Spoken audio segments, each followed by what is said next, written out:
In Nigeria, there is one truth that everyone knows, but only few are able to admit it, and that is the fact that powerful men never almost fall. That is why someone like Wike, who is said to have committed several questionable practices allegedly, and not for once has he been called in for questioning.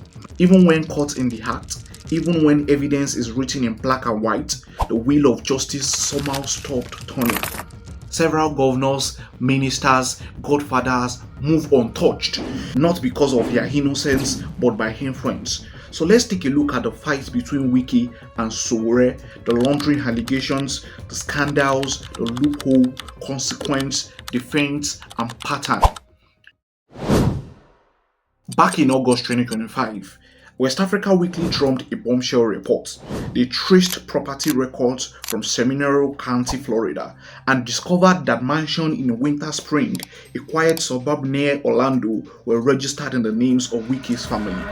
At 113 Spring Creek Lane stood a house worth nearly $900,000.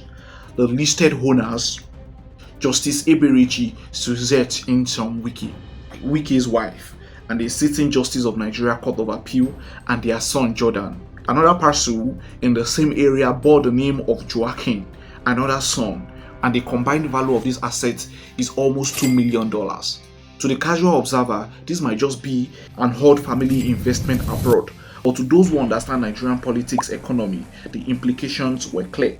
These were not just ordinary savings. This was public money, wealth extracted from Nigerian citizens, parked safely abroad under the family's name. The instrument used was a simple but powerful legal tool in the United States, the quit-claim deed. A quit-claim deed is a way of transferring property without warranties, often used within families to pass home between spouses, parents, and children. Unlike a warranty deed, it does not guarantee clean title or full ownership history. It merely transfers whatever right the guarantor has to the guarantee. For honest families, this is harmless paperwork. But for corrupt politicians, it is a shield. And with a quit-claim deed, one can move property quietly into the name of relations without raising alarm in the banking system. No flashy market transaction, no big wire transfers, just a legal document filed at the county office. In Wike's case, it allowed him to keep property in his son's and wife's name, keeping his own hands clean on paper. This is why critics immediately cried foul. For them, the mansions were not innocent homes, they were monuments of laundering, the transformation of stolen Nigerian wealth into safe American assets. The public battle between Omoyele Sowore and Nigerians Nyesom Wike has been one of the fiercest clashes in Nigerian politics history, and it did not begin with property record or leaked deed. It began with words.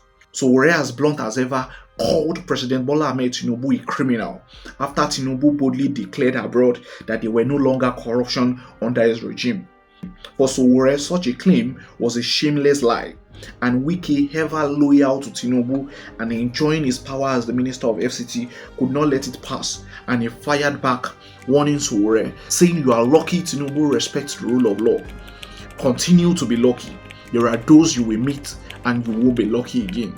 It was less a defense of Tinubu and more vowed threat, a kind of warning that carried weight with Nigerians, and so many people actually went crazy with the statement that he actually made, because so many people were like, what do you actually mean by that? So people are not entitled to freedom of speech, so people are not entitled to say what you actually want to say. Many people started asking questions on what Wike meant by that, and you would have expected Sowore to back down, but he didn't. Instead, he resurfaced and held audio recording threatening officials of the Electoral Commission during a by-election, boasting about bribery and intimidation to secure victory. Sowore's tape showed who Wike truly was, a man for whom threat, violence, and corruption were tools of power. Another reminder that power in Nigeria often wears a dangerous face, and if you are not ready for it, don't even start it. And with this, many people started choosing side. And then Sowore unleashed his most scathing attack. He labeled Wike a drunkard, a murderer, a land thief, a man drowning in corruption and violence, unworthy of political office. He said Wike belonged not in the cabinet of presidents, but in front of international courts at Hague, answering for crimes against humanity. These were not casual insults, they were deliberate indictments fired in public for all to hear. But Sowore did not stop at insults or hold recording. He went for Wike's reputation directly, to wealth concealed abroad. He pointed to the Florida mansion worth nearly $2 million quietly transferred to Wike's wife. He explained how quitclaim deed allowed those transferred to occur without scrutiny, bypassing financial red flags. To him, this was not a clever family planning, it was money laundering. He linked it with the Abuja land scandal, the allegations that Wike had signed off over 2,000 acres of prime capital land to a company connected to his son. For Sowore, these were not isolated events, but part of a single story. A man who built his empire by allegedly siphoning the wealth of the people and hiding it in the names of those closest to him. These allegations were really deep.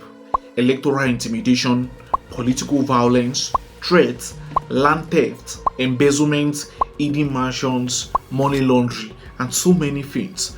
And for Sowore, it was not about corruption, it was about the danger of allowing someone like Wike to rise unchecked in the Nigerian political space. But in all of this, Wike came out and mocked Sowore publicly, dismissing him as a rabble-rouser who should have been locked up long time ago. Wike laughed at his failed presidential ambition and called him irrelevant in the scheme of things. He denied the allegation outrightly, saying that he had never bought any property in the United States and that he had no mansion in Florida, and that those that are spreading such stories were only trying to tarnish his name. Yet, as many noted, Wike was careful with his word. He denied buying properties but did not deny that of his wife and his children being listed as owners. He claimed ignorance but did not explain how his family came to hold deed for multi-million-dollar house, multi-million-dollar home abroad. For his critics, this was proof of guilt. For his supporters, it was enough to maintain. And in Nigeria, doubt is often all what the powerful men need to survive. If people continue to doubt themselves, then there is no evidence. Florida's scandal did not come in isolation. Just months earlier in June 2025, reports emerged alleging that Wike had allocated over 2,000 hectares of prime Abuja land in some of the most coveted districts to a company allegedly linked to his son.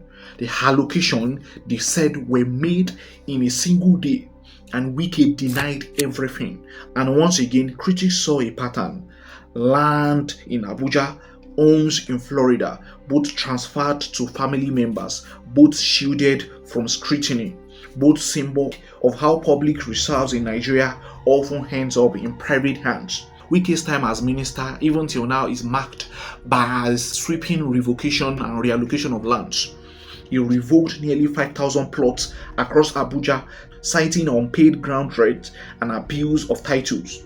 He also concealed allocation tied to federal institutions, including portion of land belonging to the University of Abuja, and immediately announcing plans to reassign them for proper use.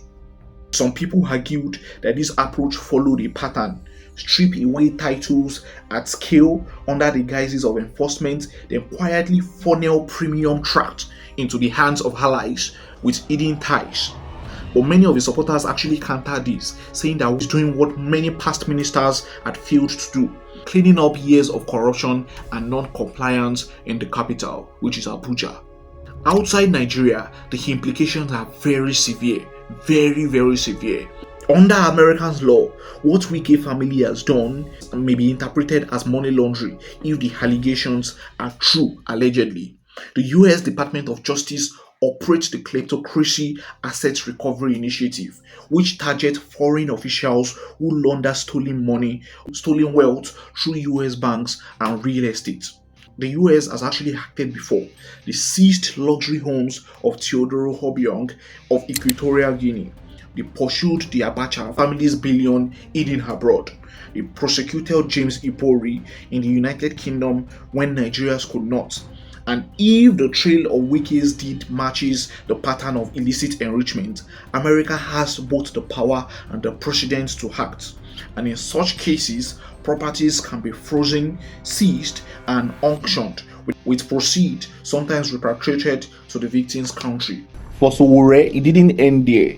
He mentioned that Wike is perhaps the biggest treasurer looter of Rivers State and now FCT, and the multi-billion naira hotel J Signature Luxury, where you pay about 250,000 naira per night in Port Harcourt, belongs to him.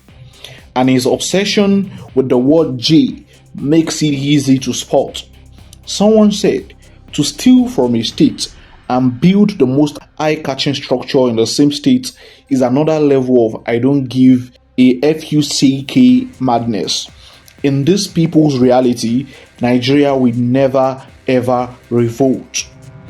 There were reports of his house in Hadad George, Port Harcourt, which spans towards several hectares across several other things that he owns, according to so many people online. But all of these are just allegations, not until they are proven. There is still nothing against him. But in all of these allegations, there is something that sets Wike apart. It is the fact that he tries to pull off some amazing projects and looks very, very cool with the people. He does so many things, but behind them, there could be a lot of dark side which we don't know about. And that is the part that Sowore is trying to bring out to the public. So is it a good thing to actually ask questions despite having one or two results that we can actually lay hands on? Or we just let it rest since he's actually commissioning some things? And do you think organizations like ICPC, EFCC are actually doing their job in pursuing and going after corrupt politicians? Let me know in the comment section, because to be very honest, this matter is tiring. But notwithstanding, we cannot deny the fact that if it is true, that if this is true, then there should be punishment for it. But of course, we are in Nigeria where everything just goes. We are in Nigeria where politicians are now being penalized for having to steal public funds. They are not being penalized for having to take public funds. And instead of the EFCC to actually go after these people, our EFCC officials go after Yahoo boys only. And it's so difficult to hold to ransom one politician like that who has actually involved himself in cataloging the wealth of the nation. So if this is true, we hope it's not true. What do you think? Let me know in the comment section. Do well to follow me, do well to like, do well to drop a comment. See you in my next video.